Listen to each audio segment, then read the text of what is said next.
Welcome back, everyone. Today we've actually got a good amount of Pokemon news to talk about.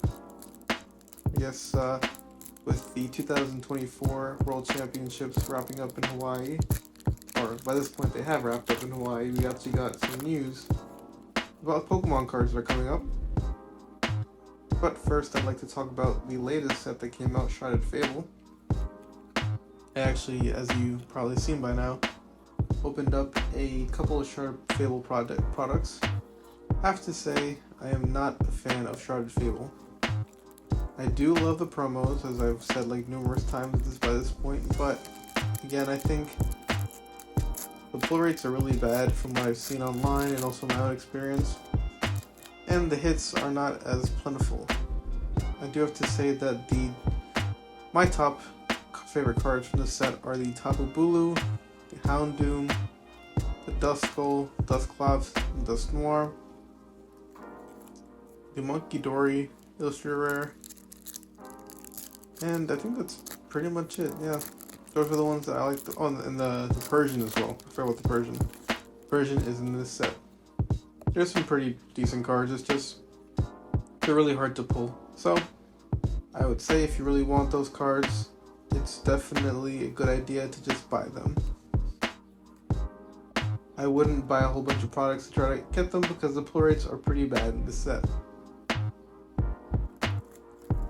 In other news, we got recent confirmation of trainer Pokemon returning. When I say trainer Pokemon, I mean cards such as the cards from Gym Challenge or the cards from like Team Rocket when you had like Rockets, Raikou, or Rockets, Zapdos. We got to see a couple of cards. We got to see Marnie's Grimmsnarl EX. This is a pretty nice card. Is it me, or does that EX, the one they showed at Worlds, look kind of like the old EXs? They look a little bit more, how do I put this? I guess a lot of the newer EXs are very close up on the Pokemon's face. And that one seemed a little bit more zoomed out. It seemed like the older style EXs, which I liked a lot. I think we also got to look at the En's Reshiram, which looked amazing. That is a beautiful Illustrator Rare that I can't wait to get myself. But yeah, that's pretty cool news. I'm pretty excited for that. Next Pokemon set being released is going to be Stellar Crown, which has some pretty cool Pokemon. The mascot of that being the Turtle Legendary Pokemon, who I'm blanking on the name of right now. But Stellar Crown is looking like a promising set, so I am definitely going to pick that up when it comes out. We also got confirmation of the final set of the year, I think, being Surging Sparks, which is the Pikachu set, which is nice because I don't think we've had a Pikachu set in a little while, so it would be nice to get the Pikachu Terra. This is also the set that has the Alolan Executor and the Latios Latias, the Magneton Old Art, so there are some pretty good cards in this set. I think Surging Sparks and Stellar Crown are going to be a great way to wrap up the rest of the year. And I'm pretty excited for both products to release. I will definitely be buying as much as I can for them. And the good thing is, actually, I'm not sure if Surging Sparks is a holiday set or not. I don't think it is a holiday set. I think it's actually just a regular set. But yeah, it's strange that Shrouded Fable was the last holiday set we got, because in a lot of ways, Shrouded Fable doesn't feel like a holiday set. I think these two next upcoming sets feel a little bit more nice, so I'm happy about that. Happy that we're going to get two more sets that look very enjoyable. Following that, there's also speculation of a new Rocket set coming out, as Pokemon has trademarked the, I think, Rocket Gang is what they trademarked. So I am excited for the prospect of a Rocket set. I'm not 100% certain that it will come out, but if it does, I'm definitely going to buy up as much as I can of it. Super excited for another Rocket set. I think the last time we got a Rocket set was in the EX era. I think probably 2004, 2005, we got the Here Comes Team Rocket, I think? No. What's that Team Rocket set called? I'm blanking on the name again.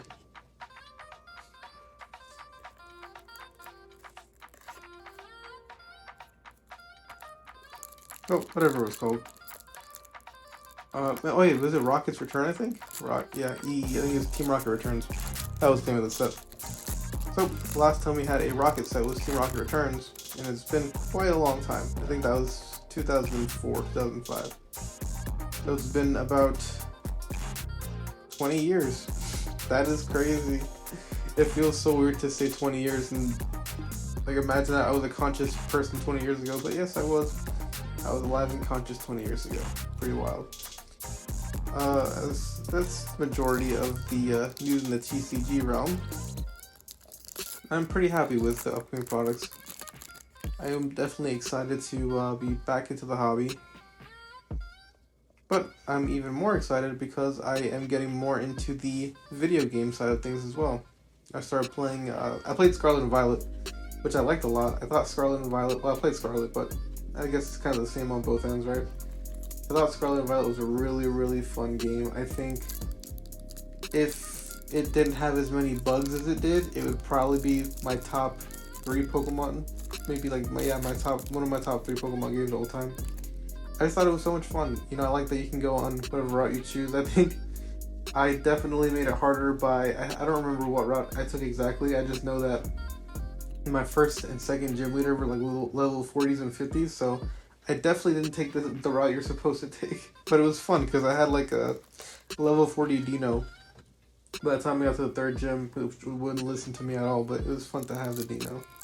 Outside of super over-leveled Jolteon that would listen to me either, but in the end, I had a lot of fun. I'm currently getting my competitive team ready, which is really annoying because if you don't know, you need a lot of money. You need that money to buy bottle caps, to get your Pokemon Hyper Train, to get their IVs right, also to buy proteins or whatever other supplements you need in order to get their EVs right. Or you can just EV train them, but that takes a long time too. So I prefer to just EV train them through those supplements instead, and they get the money doing tower raids or just fighting the Ace tournament over and over again. Or just picking up random items on the floor. That's also a pretty good way to get the money. But it's been pretty fun. I am also practicing with that team on Pokemon Showdown, so I designed a team on Pokemon Showdown. I'm getting it currently ready for Scarlet and Violet. In the meantime, I'm practicing with it on Showdown. So be prepared to see more be prepared to see video game content in general, because I am going to be posting some Pokemon Scarlet clips here on my YouTube channel. I figure this channel is probably going to be Pokemon stuff in general with some One Piece cards here and there. That is the general gist of the video game stuff. In terms of my own collection, it's pretty nice to get back the PSA cards that I graded. I was really shocked to see 3 10s, especially because I expected 1 or 2 of them to be 10s. Because I pulled them myself, I knew they were in good condition, so you know, I had a feeling that they were going to grade pretty well. It was pretty awesome to also get that extra 10 from the Tyranitar and Mega Sableye, which I did not expect because, again, like I said in the video, that was a card I bought about 2-3 years ago from someone on Craigslist, so it's really cool to be able to get that in good, I think, good condition. Also, on top of that, I think one of the reasons why it graded so well is it was a Japanese card. If you don't know, at least modern Japanese cards tend to grade better than English cards. When it comes to vintage, it's arguable just because even though the quality of the paper stock or the cardboard is better the Japanese cardboard is usually better quality. In the early sets for Japanese, a lot of times the hollow would bleed through the surface, and that tends to knock down your grade a pretty significant amount. So, when it comes to more vintage cards, I think English is probably easier to grade. When it comes to more modern cards, I think Japanese is a lot easier to grade, so that is my theory, or that's what I've seen at least. Can't wait to send out my next PSA order. I've got about 200 to 300 cards that I want to get sent out to PSA as soon as I can. which will probably be a couple months down the line. Right now, I kind of just want to open up the product I have. If you didn't know, I have like 10 more booster boxes that I'm waiting to open because I'm sitting on a whole bunch of footage. I've already filmed a whole bunch of videos. I just need to sit down and edit them and put them out there in the world. But as soon as I do that, I am back to opening Pokemon products, which I'm very excited to do. The Shard and Fable box was the latest box I bought, so actually, that's how you know how lazy I am. Even though the PSA and Shard and Fable opening happened pretty recently, I put out that video before I put out any other video because it was just easier to edit. There was less that I needed to add to it. I could just kind of let it speak for itself in a way, you know? But with a lot of the upcoming videos I have, it's going to be a lot more editing, so that's why it's taking a little bit longer to get those out. But I'm okay with it. I'm having fun making videos, and I'm glad you guys are watching.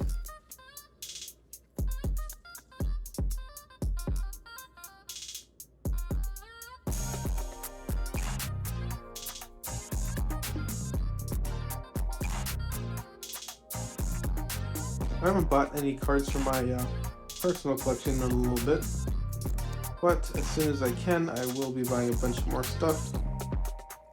It's kind of crazy how much bulk you have from opening Pokemon cards, so you get an enormous amount of bulk, which I think is good to donate if you can. Donate it to any places that kids will be, you know, maybe Goodwill or shelter if you can. So it's good to donate cards. Or just sell them on Craigslist. That's another good way to get rid of them. It's good to get rid of bulk because there's a lot of it. Or maybe if you're talented enough, you can make cool art with the bulk. I've seen people do that before. Me, I'm a little bit too lazy to do that, but it is nice to watch it.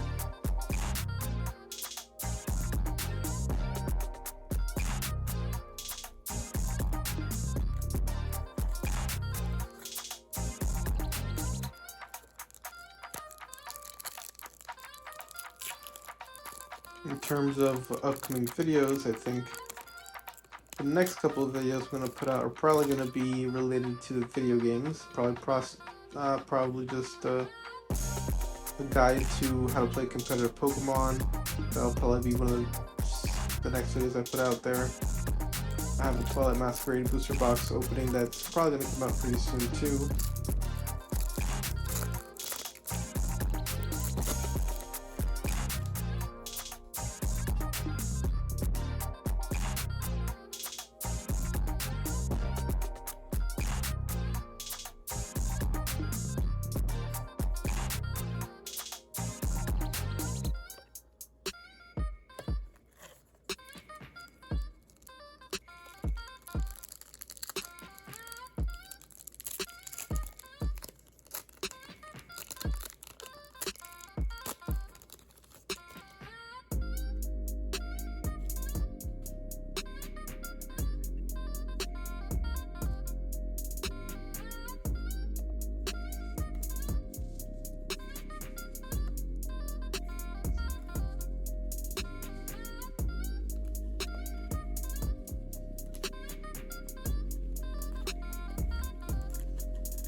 One thing I really liked about Scarlet and Violet was I actually kind of like the characters in Scarlet and Violet. I feel like they're not as soulless as they have been in some of the other games.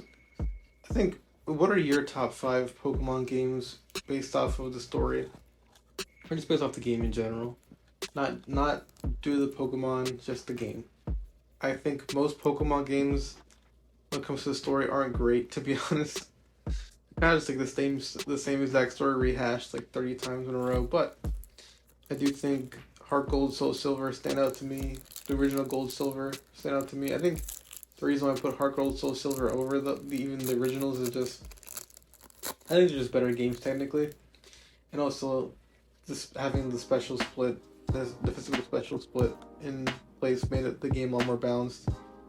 I think also Scarlet and Violet are probably up there for me too. I think Black and White are up there for me in terms of games. I think the most mid of the games are probably Gen 4 and Gen 3, which is kind of sacrilegious because I grew up, those were the first two games I played. I played Ruby and then I played Diamond. Those were the first two Pokemon games I played. But I have to be honest, they're like the most run-of-the-mill Pokemon games. I think Gen 1 also is probably super run-of-the-mill, probably the worst. Technically speaking, it's the worst game out of all of them. It's full of so many bugs and so many messed up mechanics that definitely is the worst bunch of all the games. But the remakes are pretty good at least. Fire Red and Leaf Green are pretty decent, even though, again, the physical special split doesn't happen until Gen 4. For those of you who don't know, what I mean by the physical special split is, originally from Gen 1 to Gen 3, Pokemon's moves did damage according... So in Pokemon, there's a physical attack stat, a physical defense stat, which means that physical attack does damage according to whether the move does physical contact. So if you do something like Ice Punch, you're physically punching somebody, so you're using your attack stat. Versus something like Ice Beam, where you're shooting a beam of ice. It's a special attacking move, so you use your special attack stat to do damage. So before Gen 4, the entire type, so basically like all fire type moves were considered to be special moves, even if they were like physical attacks, if that makes sense. So there were no physical fire moves, which is really dumb because obviously there's a lot of Pokemon like Blaziken that were physical attackers that couldn't use that physical attack because all their fire moves were special attacks, and they had horrible special attacking stats. So in Gen 4, they finally decided to make that distinction not based off of type, but based off the move itself. So instead of being like, oh, all fire type moves are special, now it's dependent on what the move does. So Fire Punch, it's a physical move because you're punching somebody. Flamethrower, it's a special move now because you're not making physical contact. So that split was a huge change, which made a lot more Pokemon viable, which is a really good thing. I think that was probably the best decision Game Freak's made in a long time. I think there's a whole bunch of things Game Freak's done recently that are quite bad in terms of balancing the game, whether it's giving ridiculous abilities to certain Pokemon like Urshifu, who can punch through Protect, or giving Zacian, which Zacian isn't that crazy anymore, but during Gen 8 it was pretty unkillable, especially given that its signature move did double damage to Dynamax Pokemon. There's just a lot of Pokemon that are a little bit broken. Even currently, Ogerpon is, I wouldn't say broken, but extremely good because it gets Follow Me and it has really good stats. It can't get, it's an insanely good support Pokemon and also offensive Pokemon. Same thing with Ursaluna Blood Moon. It's super broken because it gets Blood Moon, which is a base 140 move. That has no drawbacks other than the fact that you can't use it twice in a row. Pretty insane. But I think it's a lot of fun to navigate it. I just think that Game Freak is kind of screwing with us a little bit. It's making it a little bit hard to pick our niche Pokemon, I still try though. I still try to pick the most unconventional teams, even though whenever you build a team, you should have in mind that you're going to probably find some Urshifus out there, because Urshifus are super popular. Probably Rillaboom, probably Incineroar. Right now, Zamazenta's doing pretty good, Miraidon's doing pretty good, Ursaluna. So it's like you have to have, whenever you're building your team, you have to have in mind those are the major obstacles, because those are like the most meta picks right now. But it's super cool that you could always find some untraditional Pokemon that are fun to use and that can actually make a pretty big difference in battle.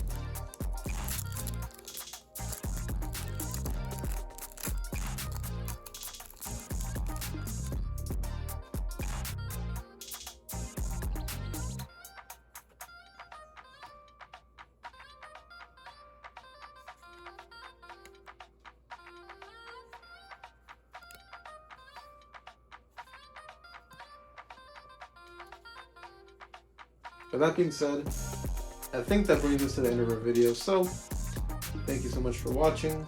I really appreciate that. If you liked the video, leave a like, subscribe. I'll catch you on the next one. Peace.